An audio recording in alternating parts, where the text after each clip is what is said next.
O exército israelense iniciou um ataque por terra contra a faixa de Gaza, ao que se sabe até agora, com a utilização de blindados pesados, artilharia e tropas.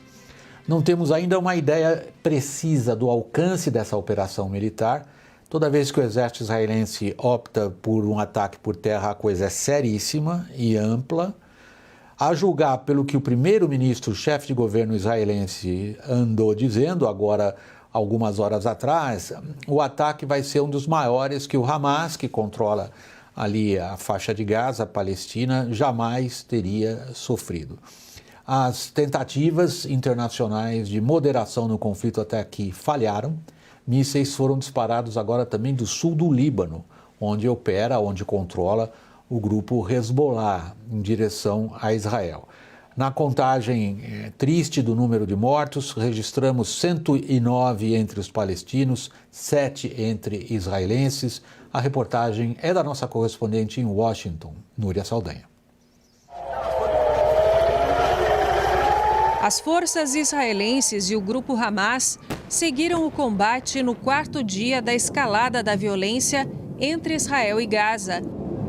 Do território palestino, centenas de foguetes foram disparados em direção a Israel. Em Tel Aviv, as sirenes soaram inúmeras vezes por causa dos mísseis. Na cidade de Petah Tikva, uma câmera de vigilância capturou o momento em que um foguete atingiu um prédio residencial, causando estragos e assustando um morador.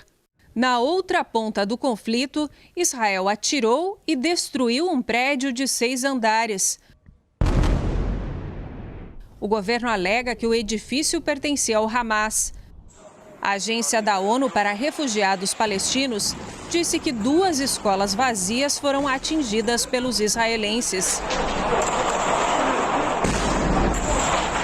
O Tribunal Internacional de Haia avisou que já está conduzindo uma investigação para avaliar se os envolvidos no conflito cometeram crimes de guerra. O governo de Israel reforçou o número de soldados e tanques na fronteira da faixa de Gaza. 3 brigadas estão posicionadas na região. Autoridades israelenses dizem que tem muitos alvos e não pretendem recuar. Ainda não é o momento certo para um cessar-fogo, disse à CNN o porta-voz do Ministério das Relações Exteriores de Israel. Já líderes palestinos dizem que a continuação do conflito é uma escolha israelense. Se eles quiserem escalar, a resistência está pronta. Se eles quiserem parar, a resistência também está pronta, afirmou o líder do Hamas. Com a intensificação dos conflitos, companhias aéreas cancelaram voos internacionais para Israel. Desta vez, além dos ataques de artilharia e pelos ares, a violência entre judeus israelenses e a minoria árabe, que representa 21% da população do país, se espalhou pelas ruas de cidades mistas de Israel. Na cidade de Bat Yam, 20 israelenses espancaram um motorista árabe com objetos de metal e chutes na cabeça. Em Akro, um grupo de árabes atacou um judeu com pedras e barras de ferro. Os 2 ficaram gravemente feridos. Sinagogas e mesquitas foram atacadas.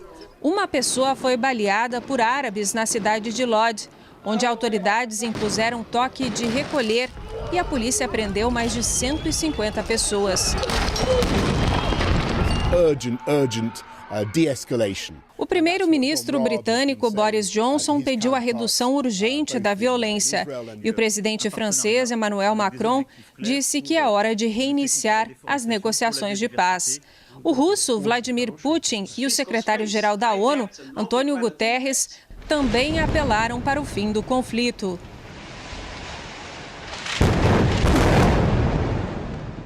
Aqui nos Estados Unidos, o presidente Joe Biden se juntou ao coro de pedidos pelo fim dos ataques e disse que quer ter mais conversas com líderes da região.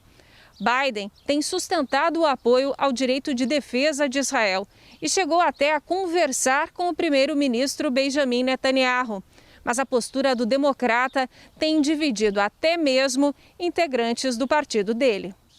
O governo Biden rejeitou um pedido da China, Noruega e Tunísia para uma reunião pública do Conselho de Segurança das Nações Unidas na sexta-feira, com o objetivo de discutir o agravamento da violência entre palestinos e israelenses, alegando acreditar que os esforços diplomáticos diretos podem ser mais efetivos.